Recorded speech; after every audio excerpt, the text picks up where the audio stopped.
she-wolf character was kind of at odds with the other pair's punky rebel style. It certainly didn't help that WWE tried to book the trio like the worst high school bullies of all time. I mean, they were more likely to spill paint all over the backstage area than incredibly challenged babyfaces, or like any kind of threat, all to the top female champs. Poor Sarah was like the class bully that Ruby and Liv only kept around so they wouldn't bully themselves. It didn't work, and their odds dynamic meant the riots began sinking within a matter of months. Then they lingered around like a bad smell, pre-split, and Logan, of course, leaving the company. Number 9, the Forgotten Sons, Jackson Riker. This is a bit of an odd one, because it really seemed like bearded bros Jackson Riker, Steve Cutler, and Wesley Blake were kind of onto something a few years ago. Their Forgotten Sons biker gang was decidedly Sons of Anarchy, but it fit the NXT product. Hopes were high once the group crashed on SmackDown in early 2020. As it often does, though, social media got right in the way. Riker's outspoken support for President Trump and his sensitive real-life issues hardly endeared him to some backstage, like Kevin Owens, who publicly bashed Jackson for his behaviour online and caused WWE to take the Sons off TV. Their momentum halted overnight. The threesome went from looking like surefire future SmackDown tag champs to an obscure trivia question answer 10 years from now. Cutler and Blake have since returned as King Corbin's lackeys, and Riker is back on Raw with Elias, but the Sons are no more because of the latter's actions. Number 8, the $1 Million Corporation, King Kong Bundy. It is painful for this 90s kid to admit that 1995 WWF sucked. Main eventers like Bret Hart, Shawn Michaels, and The Undertaker were forced to work with a ragtag bunch of mid-carders who couldn't hang at their level. That's why guys like Mabel bloody won the King of the Ring, and it's why someone suggested that the Fed bring back 80s behemoth King Kong Bundy. That was a terrible idea. Bundy wasn't the Hulk Hogan bothering beast of before. With relapsing forms of MS, there's a lot to deal with. Not just unpredictable relapses, all these other things too. Who needs that kind of drama? Kesimpta is a once-monthly at-home injection that may help you put this MS drama into place. Kesimpta is proven superior at reducing the rate of relapses, active measles, and slowing disability progression versus Avagia. Head down, goddammit! Kesimpta if you have hepatitis B, and tell your doctor if you have that as it relates back. Kesimpta can cause serious side effects, including infections. While no cases of PML were reported in RMS clinical trials, this happened. Tell your doctor if you had or don't have vaccines, or if you are or plan to become pregnant. Kesimpta may cause a decrease in self-testing antibodies. The most common side effects are upper respiratory tract infection, headache, and injection reactions. Dealing with this RMS drama? It's time to ask your doctor about Kesimpta. Dramatic results, less RMS drama. Introducing new to green body wash for maximum recovery after exercise. Worse, the WWF lumped him in with Ted DiBiase's crew and tried to cast the egg-shaped antique of a bygone era as the main muscle of his $1 Million Corporation. Tatanka, who had just turned heel, Karma, and Bam Bam Bigelow, who should have been the only muscle that old Ted needed, struggled to offset Bundy's weaknesses. DiBiase at least upgraded later in the year by ditching the flagging WrestleMania 2 headliner, replacing him with Big Sid. Number 7, Team Bella, Alicia Fox. WWE were obsessed with quasi-gang warfare when they decided to call up a raft of women from NXT in 2015. Charlotte Flair and Becky Lynch combined with Paige to form Team PCB, and Sasha Banks created Team Bad with Tamina and Naomi. That left the Bella twins to do this. Granted, Foxy might have been real-life pals with Nikki and Brie behind the scenes, but that didn't once come across on TV. In fact, any and all interactions this threesome had were hellish awkward in practice. It looked for all the world like Alicia was only there because the other two squads had 3 members too. The truth is that Team Bella actually formed before both PCB and Bad. Think about that. Alicia, Nikki and Brie had more time than anyone else to work on their chemistry. They couldn't click, and that meant Fox was the ultimate third wheel. Number 6, the Revolution, Asia. WCW was a flaky, drooping mess by the time Shane Douglas rallied the troops to form the Revolution in late 1999. The idea had merit on the surface, though. The franchise enlisted other perpetually overlooked talents like Chris Benoit, Dean Malenko, and Perry Saturn, and then targeted the established oldies, holding them down. It was another shoot-style WCW angle, but it had a chance. Sadly, and typically, the promotion buggered everything up almost immediately. Benoit left the group mere months into its run as part of a Sting storyline with Malenko, but it seemed likely that he'd be replaced by someone else who fits. Eddie Guerrero, maybe? Nah, mate. Asia. WCW's China ripoff, because Asia's bigger than China, I'd like to mention that, sucked any enthusiasm fans had for the Revolution out of every arena she strolled into. A promising stable nosedived as soon as she joined, because people could see that Vince Russo was far more interested in booking a D-Generation X imposter than coming up with something new. Number 5. The Nation of Domination, Ahmed Johnson. Here is Nation of Domination Chief Farouk leading his men into battle as a rowdy WWF crowd looks on. The Nation figurehead is closely followed by new recruits Karma Mustafa, D'Lo Brown, and Ahmed Johnson. Wait, Ahmed Johnson, as in the same dude who had feuded with the stable for almost 9 months? Yeah. Despite diluting the Nation's initial concept by adding Savio Vega and Crush into the mix at the start of 1997, the WWF somehow thought it'd be wise to double down and create a new version of the faction once those lads left. They settled on Ahmed probably because, well, nobody would see it coming. Why would they? Johnson had been Farouk's main enemy since late 1996, and the pair had engaged in several violent scraps on TV and pay-per-view as Ahmed valiantly fought against the numbers game. This made no sense whatsoever, which is why it lasted 2 months. Number 4, the Heenan family, the Brooklyn Brawler. It'd be a bold-faced lie to try and claim that every single member of the Heenan family was a top-line star. That's not really how managers worked back in the 1980s. They had their main guys, sure, but pro wrestling viewed Bobby Heenan, Jimmy Hart, and others as miracle workers who could get anyone over. That's presumably why they stuck Bobby with an obvious jobber.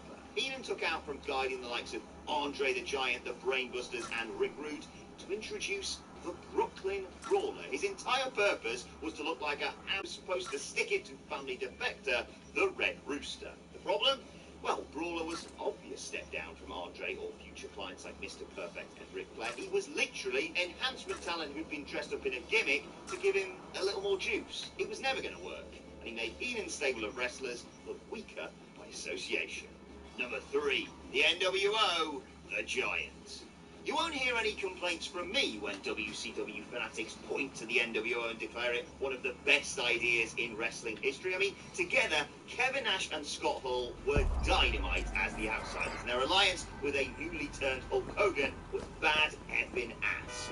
They didn't even hurt the group when Ted DiBiase was unveiled as a financial backer who could help them take over. It did, however, knacker proceedings when recent Hogan enemy and anti-NWO force the Giant turned its back on the Dungeon of Doom to become the Renegade Band's latest member in September 1996. What a stupid sodding move that was. Obviously, the NWO would go on to round up any Tom, Dick, or Harry who fancied donning one of those t-shirts, but the Giant started that trend. Though he was a big name fans took seriously, he had no business suddenly turning to link up with Hulk and the boys. Utter bollocks. Number 2, the Four Horsemen, Paul Roma and Jeff Jarrett. The Four Horsemen's original tight-knit feel was watered down significantly by the time 1993 rolled around, and yet nobody could have predicted what was to come. Long-standing members Ric Flair and Arn Anderson welcomed career mid-carder Paul Roma to their exclusive club, and WCW fans collectively wondered what the creative new guys were smoking during meetings. Roma was a solid hand, but it wasn't on par with Flair or Anderson. If that Horseman incarnation wants to be the worst in the faction's rich history, then it'd have to stave off competition from the 1997. That year, Flair and Anderson were flanked by Chris Benoit, Steve McMichael, Jeff Jarrett.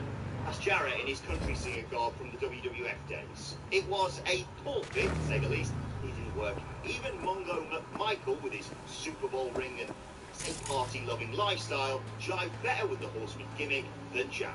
This was an embarrassment for everyone involved. Every bit as bad as the roller experiment. Number 1, D-Generation X, Rick Rude. I don't know about you, but nothing screams attitude, anti-establishment, degenerate, like Rick Rude in a suit. It has baffled yours truly forever that the first iteration of the iconic D-Generation X faction was Shawn Michaels, Triple H, Chyna, and a stuffy corporate. Rude looked positively mortified to even be there when Shawn and Hunter were making dick jokes or bragging about sexual exploits. Stifler from American Pie. Rick was introduced as HBK's insurance policy. He was supposed to be equal time like Diesel and Sid had been before, but he wasn't necessary. Shawn already has Triple H and Chyna, so nobody was really sure why his clearly outgoing and anti-authority character would stomach a toned-down Rude. The formerly ravishing one's awkward appearances spoiled some of DX's fun during the early days. Mercifully, Rude bolted for WCW before the end of 1997 to let the rabble-rousers get on with pushing the envelope. And that's our list. Did we miss any out? Let us know in the comment section below. And don't forget to like, share, and subscribe. And subscribe to What Culture Wrestling on either iTunes, Spotify, or Restaurant for daily wrestling. Plus, you can let us know your thoughts on Twitter at WhatCultureWWE. You can follow me at Adam Wilson. Thanks for watching. I've been Adam from What Culture. I'll see you soon.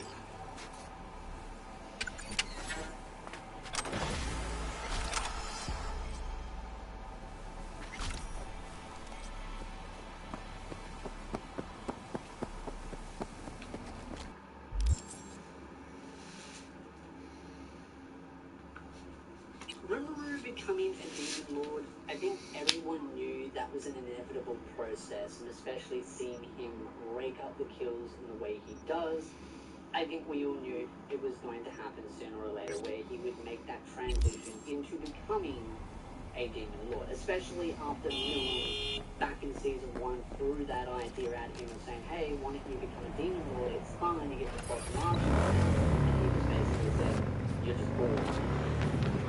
But at the end of the day, it was an inevitable process. And the reason why is as you become stronger, you entice stronger individuals to challenge you. And especially as you're building up power, especially trade routes, negotiations, and you've got many strong people standing side by side, you're going to entice people that are very envious, jealous, and that want to take control or maintain control. And especially in this situation, it is about maintaining control for the human kingdom, that they don't want to lose the money that they get because you know the intricacies of the backstory. The anime does go into a little bit, but I'm not going to go into it just that much more, is that with Rimuru building the Tempest Federation, building the city where he does, it allows him to become a major central hub of trade. I mean, everyone can go to him. It's safer, it's cheaper, it's quicker. The only issue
They just simply needed to be there and say, well, if you want to go through our tournament, you've got to do this, this, and this to make us happy, and that allowed them to have the income and the security to have a strong performance.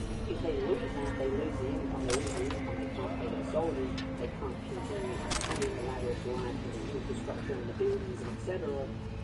It all declines. That is one of the major reasons why they are in the situation they are, the moment they're in the kingdom. But of course there are other people playing the story role and making sure that it is pushed in a certain way, particularly of course to do with Flaming. Flaming trying to move the death of the soldiers between the two fighting to allow him to become a true demon lord. And that is again another piece of the puzzle. Some of this is explained in the anime, but a lot more extra context is in the light novel. We're going to be kind of holding back from talking about it because, one, my memory isn't perfect. I read the light novel like a year or so ago, so it's not perfect. But also, it's very spoiler heavy as well.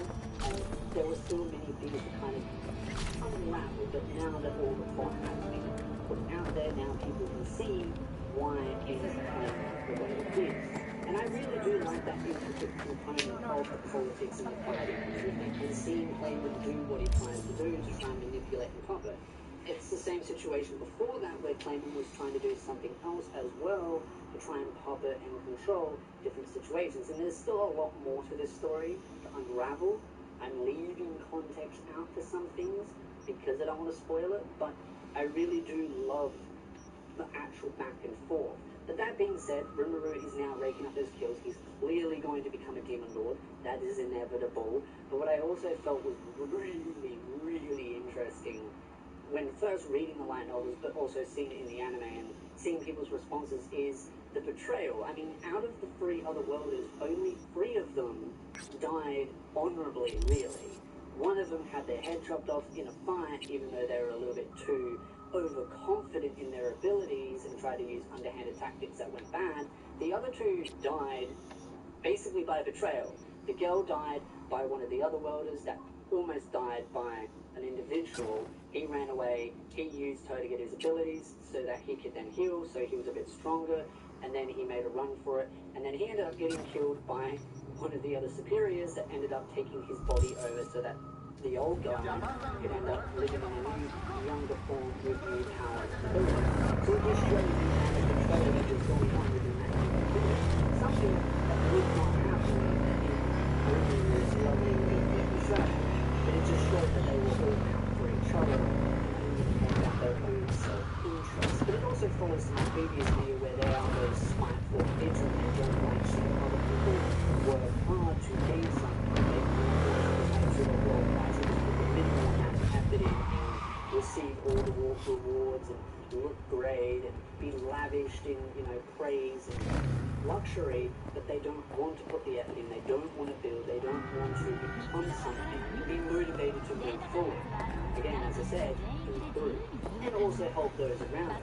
Because as you help others, you lift them up, which then in turn, you hope that they will also lift you up along with them, and that's kind of what Rimuru's town/city has done. They've all helped each other.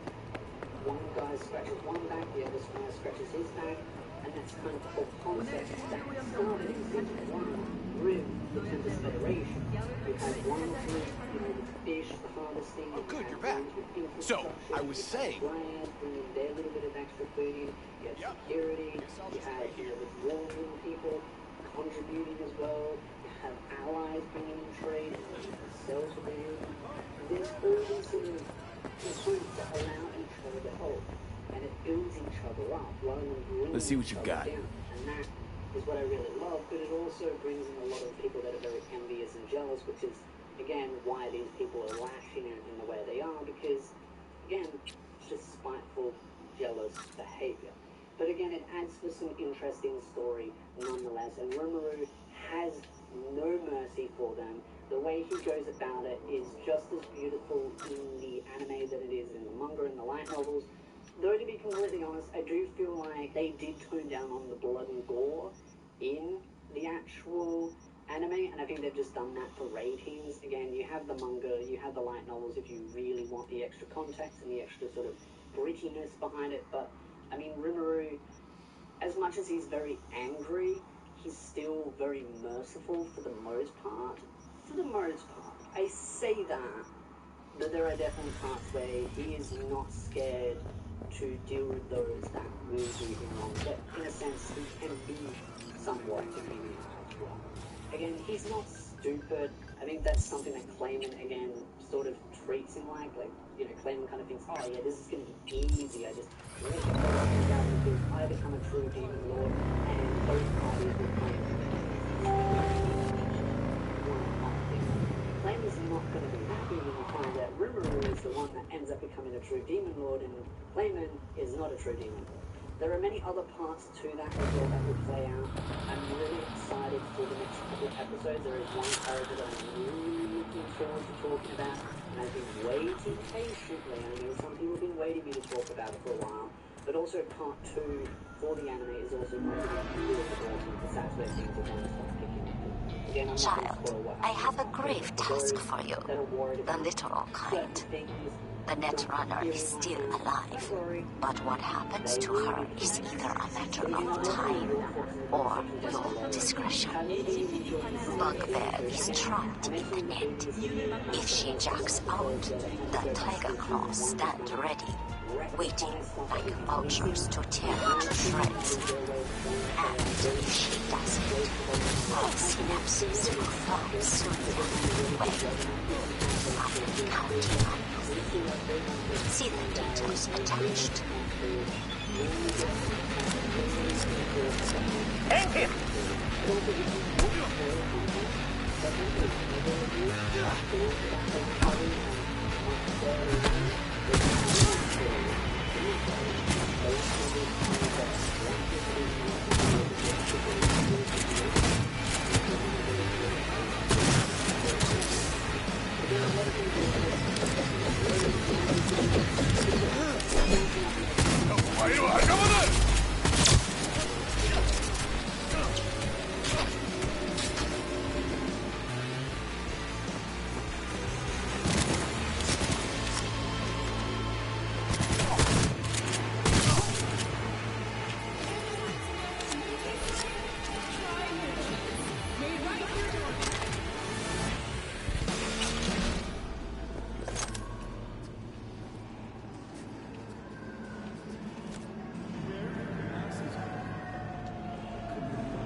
Considering renting or purchasing a niche for yourself or a loved one? Get in touch with administration at North Oak Column.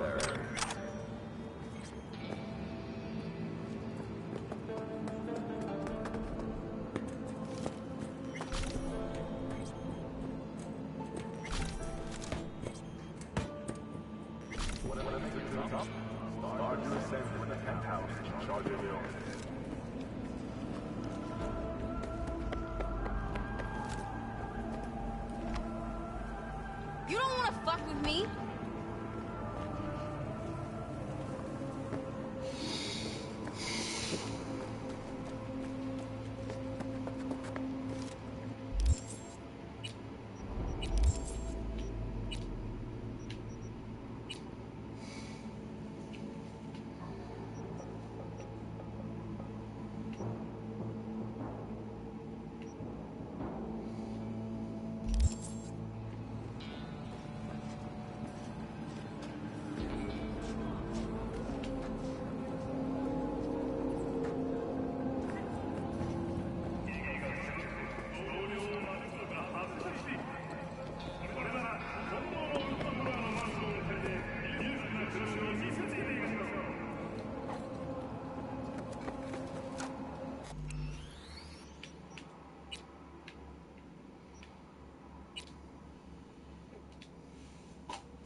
Hey guys, welcome back to the Top 10 Weakest series. Well, you guys definitely had an agenda here, and it was to put out every single starter Pokemon typing as the first 4 entries of the series. I say 4 because, as we all know, we've used Pikachu before as a starter in a few games, and thus the electric typing is right there with the grass, fire, and water. Now, the electric type is the smallest we've tackled thus far, but even then, there are a lot of electric types that are really not good. Actually, that top 10 I did way back when was definitely the best of the best for the typing, without much of a doubt. This list was arguably I have harder a to grave beat, as there task are for some you. real stinkers The in this literal typing. kind. I retard on this list, The so I'm Netrunner hoping you is guys are still into it. alive. Right now, I want you to But let me know happens what to typing her you want to is see either covered a next. matter of And yeah, time I might have a bit of an or idea your of what you're discretion. thinking. Let's not speculate though, and Bugbear get right is into things. trapped in the end. If she jacks out, the Mega Claws stand ready, waiting like vultures to tear her to shreds. I never would have guessed in starting off this list that we'd be facing down the slowest Pokemon we're probably ever going to talk about on this list. I mean, it's electric types. See the They're details really slow. attached. However, here we are talking about Galaxy. Guys, it has an absolutely horrible 15-base speed. Like, I almost had to take a double take looking at the electric types when I came across the speed. Now, alright, when we did the grass list, I did a lot of crap talking when it came to slow Pokemon not being good, and Trick Room not helping every slow Pokemon become good. That being said, now, Trick Room actually does do a lot. It's somewhat viable. It has a decent 95 base defense and 1 base attack. So, like, you know, if you've got a lot of investment in defense, maybe you've been taking Earthquake successfully. For abilities, there are 2 good ones here, being Lightning Rod and Electric Surge. No matter what, how Lightning Rod renders electric moves useless, it can bring you to the outside stage, which could be useful on this sort of thing. As for Electric Surge, that works in tandem with Rising Voltage to cause major damage out of battle. If you run that, which is going to recover, the engine isn't really that bad on Trick teams. So, why is it here?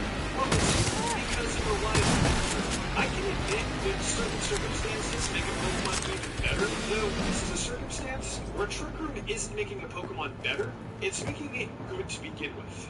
Maybe one day Pikachu won't be in this top 10, but for now, it was just pushed down into it.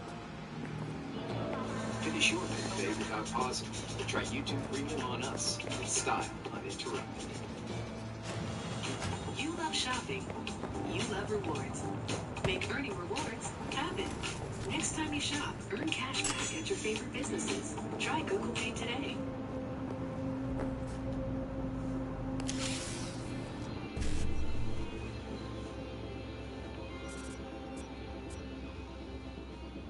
Well, this didn't take long, but we've got to get into some of the many Pikachu clones of this list. Raichu might be a good Pokemon, but those that were inspired by its line rarely are. The first one we're talking about today is Emolga, which, thanks to its typing, is mostly spared from being as awful to use as many of the Pokemon that come after it. However, its stat line shows a ton of mediocre stats, led by a great 103 speed. Now, don't get me wrong, being fast is awesome, and after talking about Pikachu's speed, it's a nice refresher. However, for Emolga, its speed is a complete facade, as it has 0 bulk and horrible base 75 attacks. I mean, honestly, the only thing Emolga can do consistently well is attempt to use Air Slash to try and flinch an opponent. Maybe Paralysis too, if it can go for a Paraflinch. Maybe Paralysis too, and go for a possible Paraflinch. Now, that can be very annoying, I agree, but is that really enough to make Emolga good? I don't really think so. Motor Drive as its hidden ability isn't really helpful since it's already fast. And you know, hey, Static is kinda cool. Maybe when a Pokemon is making physical contact with Emolga, knocking it out with one hit, Static can activate and paralyze something. I'll say this, at least Emolga has something clear-cut that it can do, and can probably succeed under the right circumstances. That's more than I can do for most Pokemon here.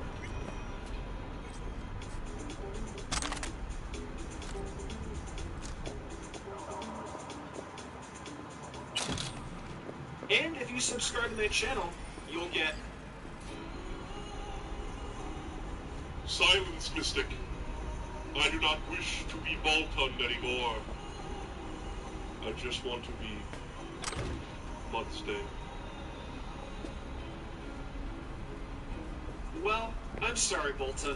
That's just not going to be possible. You truly have only yourself to blame for being here. And, I guess, Game Freak. You've got such a forgettable design, which is unfortunate since the Emperor is a cute-looking pup. Well, if nothing else, Bolton is incredibly speedy. Pikachu was sort of the outlier when it came to speed, but as you'll come to see, most of this list is going to include speedy Pokemon. Really, if nothing else, this list is proof I don't immediately see a fast Pokemon as being good. I can easily bury them for being bad, just like slow Pokemon. As you can see here, Bolton has base 121 speed, which is fairly nice to have. But its attack stats are just base 90. It honestly doesn't look too bad, but we can't ignore the defenses. Like, this is really bad. Base 60 in both, and 69 HP? It's effectively impossible for Bolton to take a hit. Though, does it have to with such speed? Let's take a look at the abilities. Being competitive and strong jaw. The former is a bit situational, and definitely the worst of the two. It only activates when one of Bolton's stats is lowered. And sure, it'll provide a one-stage boost to the special attack, but I wouldn't bother with this, since I don't want to rely on stat drops to help me out. As for Strong Jaw, that looks great on paper, but Bolton only has 4 moves that'll be boosted by it, and none of them are Ice Fang, which would have been great for the ground types. It's pretty clear that Bolton could have had the strength to take something out, and definitely the speed for it. But any good trainer will have something that easily takes an electric hit from Bolton, and then punishes it majorly. It's a shame that Bolton just isn't anything that special.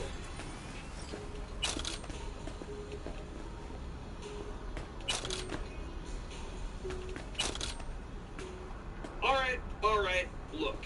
Before we start off here talking about Pachirisu, I want to make one thing incredibly clear. I know full well that back in 2014, Pachirisu won Worlds for Sajin Park. It was an impressive feat, and very cool to look back on. However, just because that little thing happened once 7 years ago, doesn't automatically absolve Pachirisu for being thrown on the list. Because boy does it suck. Now hey, it can take a special attack pretty decently with base 90 special defense. And 95 speed means it can probably match the speed of certain Pokemon, but it is not guaranteed to outspeed anyone. If it does though, oh boy, watch out, because it's gonna hit hard with 45 base attack and special attack? Really? This squirrel is that weak? This thing is awful. Runaway and Pickup are useless in competitive battles, leaving Volt Absorb, which would be great if it maxed out Pachirisu's special attack or something, which it most certainly does not. Its move pool has options like Nuzzle, and, U-turn? I guess Seed Bomb too? Man, this thing is totally lacking in having any sort of coverage. I can't believe this thing managed to clinch a win at the biggest Pokemon tournament. But anyway, whatever though. Look, Pachirisu is garbage, if not with a little bit of an edge over other Pokemon, since it has history. I want to move on though. These Pikachu clones are driving me nuts.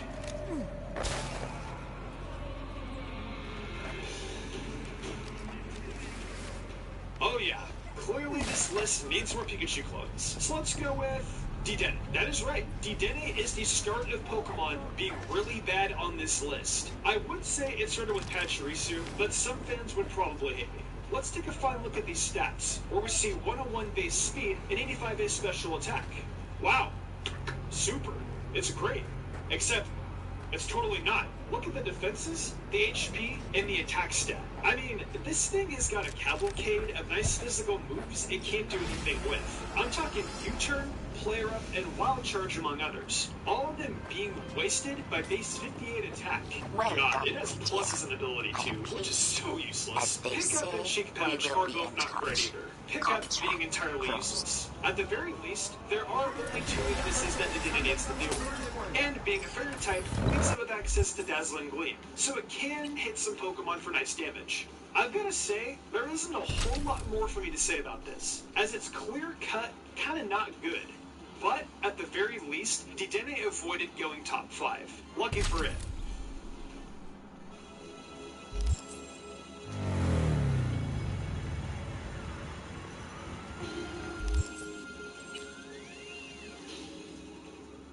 So, did you guys know that Manectric is bad? I mean, look at the stats. It's a little hard to believe when there's 105 base special attack and speed. Those are truly great. Its move pool contains Flamethrower, Thunderbolt, and Volt Switch. So, what is it doing here in the top 5?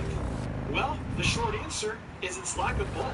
Manectric may be speedy, but one hit from a strong Pokemon, and it's knocked out cold. Static and Lightning Rod are very good abilities, but Minus being its hidden ability, that's just downright gross. That ability, along with Plus, is so garbage. I hate that Pokemon outside of its Pikachu clones are forced to have them. Now, here's the real meat of the issue with Manectric. It doesn't have a move pool that really supports its great special attack. I listed off a few really good moves earlier, but that's honestly all it has. Its move pool has mostly physical attacks early on for coverage, like the Elemental Fangs, Psychic Fangs, and honestly, Curse. Manectric can't take any hits, and the best way to use it doesn't really help you at all against ground types. It's a bit sad that something I was able to talk mostly positive about is actually one of the worst of its typing. I hope that sometime down the line, Manectric will actually get blessed with a decent move pool. The hell? I don't know if you guys have noticed this or not, but we actually haven't had a truly dedicated physical attacker appear on this list. I'm going to change that by adding Zebstrika into the fold here at number 4. It has base 100 attack and 116 speed, making it yet another speedy, strong attacker that can bring the pain. Similarly to Manectric, though, it has horrible defenses that prevents it from being able to take a hit. As a matter of fact, Zebstrika is in many ways a parallel to Manectric, being worse somehow. Its move pool has but one electric-type move that hits physically, being Wild Charge, and that causes recoil damage. Could you imagine the only stab move that plays into your wheelhouse is a move that also hurts you? Now, to be fair, Spark is also physical, but it doesn't hit as hard as Wild Charge, so it's hard to think you'd ever use it on a Zebstrika. Its only coverage move is Flame Charge, which isn't all that great either. So, don't expect any chances to take up ground types unless you're very lucky with a quick Flame Charge. Lightning Rod and Motor Drive aren't helpful abilities. Its Sap Sipper is so situational that it is hard to even consider running on a set. I will say one thing before wrapping this up, though. The fact that Zebstrika is the only true physical attacker on this list proves what few physical attackers there are in the electric typing. Most of them actually being pretty good. You see a man robbed of his implants, money and dignity. Look well. Alright. Let's keep making things It is not worse. all bad. And it is in fact a bit of a cop-out, just like it was last time. Okay, I don't really think it is, but I know that might cross your mind when I let you know that it is Oricorio using the pom-pom style. Willing finally the fact to give me the is spec this. on him? Oricorio needs to be He's a ranked here Hanako-sama. because this electric form Hanako is just as Arasaka's awful as any normal from the electric carrier type. at Anchor in No the doubt. Bay.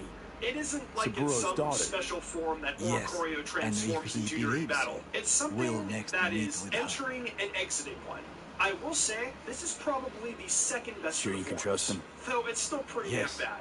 It's awful defensively, Convincing. just like most of the Very. other forms, and it can I barely have do anything nothing to offensively lose. with just Is one that electric better? type move. Revelation Worse, Dance. 'cause I It's got the plenty to signature move lose. on Oricorio, and it matches the typing that it is. But boy, is it just unable to do anything.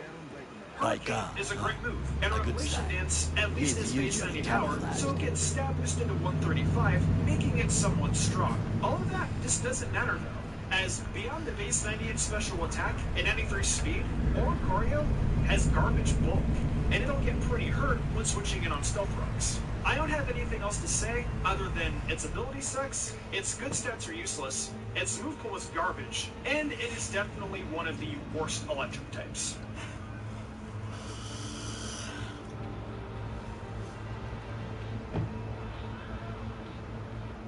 Oh man, you guys are going to be really excited for this. All you people in the comment section, you've definitely been waiting for this one. I'm finally going to talk about Electrode and how good it is. him? Well, as you can see, it's not very good as He's we're my at the penultimate witness, spot. B. Electrode is Can't speak for ridiculously myself. fast. So much So that so speak. few Pokemon are actually I have been faster. told you So know like, things. that must mean it's great by my standards. Okay, well then, case closed. On to the next Pokemon. Was there. Saw what happened. Yorinobu strangled the old guy. Silence. Not one Oh. word more. Wait, was that not You good enough? will bring You guys want me to death talk to in your depth about door. Electrode? Talk about But how it it is is a in truth. game instead of Hanako-sama must competitive, the hear way it. these lists are normally My done? one Well, concern is to No keep dice. her safe. I'll keep going. In this But city totally from a forgotten by competitive the standpoint, gods. Electrode's special You see, attack Major? is a pedestrian No. base 80, as well as its special defenses. Yeah, during And the all of parade its to other honor stats are garbage. Arasaka-sama. Its only usage Most is for using certainly. Electro Ball. And aside from that, there are zero options for any ground types, And outside you of dare exploding, to worry since its about attack the stat is awful. silly I will parade. never talk about Electrode Fool! again. Ever. Correct. It's awful. But you And can't guys ignore will the never truth. know how good it is in game. Correct. Unlike you, I have not yet failed to keep my oath to do my Well, duty. here we are. You And the will worst regret Pokemon those of the words. electric type. The only It never thing I gets any regret easier is to that I traverse the came here to worst. meet And you. this might be the most complicated one yet. Mostly because it's two Pokemon instead of just one. Sorry, I but know, how it's can we gonna take handle much so much longer? toxic garbage at once? Well, considering the fact that Plus-1 mining might as well just be one Pokemon, it shouldn't be too hard.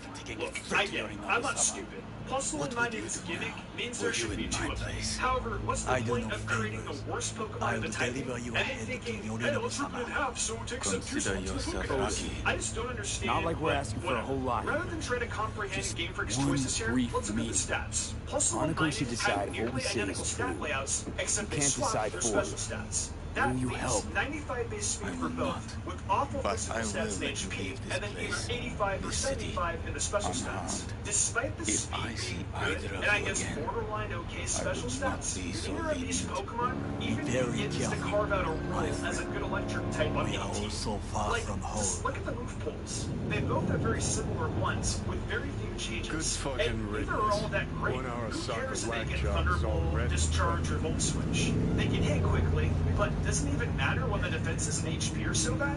There are still plenty of Pokemon that can outspeed Plusle and Mining, and the complete lack of No way this is gonna means work. they're going to make little to no impact. Yeah. Now, here's the thing, We walk folks. away You with a might small think Plusle measure and of Mining success. perhaps aren't as bad as I'm making it out to How do be. you figure If that? you look just at the stats, I can see you possibly thinking that. But What now, Oda I want to said. direct you to the abilities. They returned Plus to Tokyo and minus, after the two of parade. the most useless abilities Do you ever not thought think up by Game Freak. that parade They only work with it Plusle and is our Mining out in a chance, double battle. perhaps, And who in God's name if would ever have both somehow of these Pokemon we can get together to on a Hanako-sama? team for a doubles match? We That's must do right. a proper No way. reconnaissance Alright, there are first. other Pokemon with We'll plus need minus, a but precise really my map of point still Japan stands. Hold on. These It is two your turn are to up. call on friends. There's zero Do you know a potential. fixer who could And help? while you could make one work to a very small degree, it doesn't matter. I would prefer to have either of these over Lubdisk, Magcargo, or Sunflora, but still, they're such bad options. Hang on. Not so fast. Okay, It's not as so easy as for hacking this a one, schism. another weakest top You said 10. yourself, The electric Hanako's typing got the tightest definitely didn't security in shock all me Night with this City. one, as it was pretty obvious Correct. from the get-go That is it why would be I pretty wish easy for to you pick to out the contact worst us boards. with The local electric news. typing is very fast, as we learned from this video, but also super frail. Pikachu Just is to a fix the special breed dam, of electric type, Bukaku and I definitely Okada appreciate it runs a giving some pachinko variety parlor at the on 10th Jig spot, Jig but Street. everything else was We the must usual pay you'd this expect from woman electric back types. again. Let me know what you guys think in the comments, and if you haven't already, let me know what typing you'd like Will to you see join next. me? That'll do it for this one, though. Remember Sure, to leave why a not? like, and forget about Electro. It sucks. I'll never talk about it again. I'm being super shit, not serious. good. Not fooling. So with that said, thank you to everyone for watching the video. Huge thanks to my phenomenal team and the amazing art done each week by Danny the Demon. I couldn't do all this without them. If you all enjoyed the video and want to see more content like this, be sure to leave a like, subscribe, and hit that notification bell. Be sure to leave a comment too, as it really helps us out. I Just also a do Night other City content game. on my Twitch, where I stream Genshin Impact, Mystic Sora, Beware, where I do you Pokemon must Let's Plays and other be gaming too content, often. and of course Mystic Sage, where I do all anime content. Right now, I'm focusing on Inuyasha and Yashihime, so if you're interested in that, be sure to check it out. If you'd like to support me even further than that, check out our Patreon. Whether it's $1 tip to get alright, Pokemon Goro? access, or the $10 tier Yes. to get cool Why permanent the charms fuck, of and a course. shout out. There's tons of reasons to join today. These lovely people did, and I thank them all so much for their support. I'm just it really asking. means the world to me. Seven I with think you I'm have gonna to wrap have this an up here. ulterior I'm motive. Mr. Gumbrand, and I will see I you all apologize. next time with some That more came amazing off Pokemon wrong. content. On I the hunt for new anime, Funimation has over 15,000 hours of new People shows like and classic hits. Either over we are doing 15,000 well, hours or of we subs are and doing dubs, great. ready to stream direct to your device. Just try to watch it all. Any We idea dare what's you. going Start your on free at trial Arasaka? now.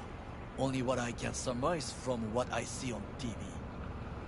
Yorinobu and his puppets school grin idol at the decided to camera move in and with me? insist that everything is under I control. was really hopeful when I But started the high wider school. the smile, I the bigger thought the I would lie. have How's it going, everybody? Swag Kage here, and today I'm going to be doing something similar to what I did in my last video. And now, if you haven't watched it yet, you don't really need to know what it's about. One look at the title and the thumbnail should make that fairly obvious. But if you are new around here, you may need a bit of context to understand the attitude that I'm going to have throughout most of this video. So it probably isn't too hard to guess that the Madara video caused a bit of controversy. Like, it ended up making a lot of people mad, and I didn't mean for that to happen, but in hindsight, I guess I don't really know what I expected. I have a bit of a reputation for being a Madara hype beast, like, to an extent that annoys some people, and with the way I titled the video, it was kind of bound to piss some people off, and so I feel like at this point talking about Madara is just kind of a lost cause. I don't want to deal with people just being like, oh man, but you don't know what you're talking about, you're just biased, Swag Kage. But at the same time, I really wanted to make a follow-up video defending my stance, because a lot of the comments that I got on that video admittedly left me a little bit salty. I spent a really long time working on it,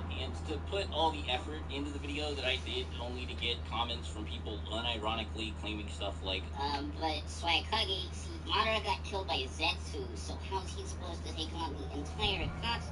It grinded my gears a little bit. So then I was like, okay, if people won't listen to what I have to say about Madara, then I guess the best way to support my argument is to explain in a separate video why I think an even weaker character could take the entire Akatsuki out by themselves. And so, here we are. And now, before anybody really gets their jimmies rustled, no, I am not claiming that Hokage Naruto is weaker than any of the versions of Madara that I was discussing in that video. Not by a long shot. But we're not going to be talking about Hokage Naruto in this video. We're not going to be talking about the last Naruto or even Sage of Six Paths Naruto. This video is going to be focusing on War Arc Naruto, and to be more specific, not Naruto from the early stages of the War Arc, like right after he gained the ability to enter QB Chakra mode, but like full power pre-Six Paths Naruto, the one who could stack Sage mode on top of Casey and Coup. Now, even though I think Madara has an overall easier time against the Akatsuki, I think it's easier to make an argument in Naruto's favor than it is to do the same for Madara because of a handful of different factors. The first is that if everyone is in character here, then Naruto will enter this fight with a decent amount of intel on multiple Akatsuki members. Naruto knows practically everything about Pain, and he also knows a good bit about the abilities of Deidara, Kakazuki, and Kakashi.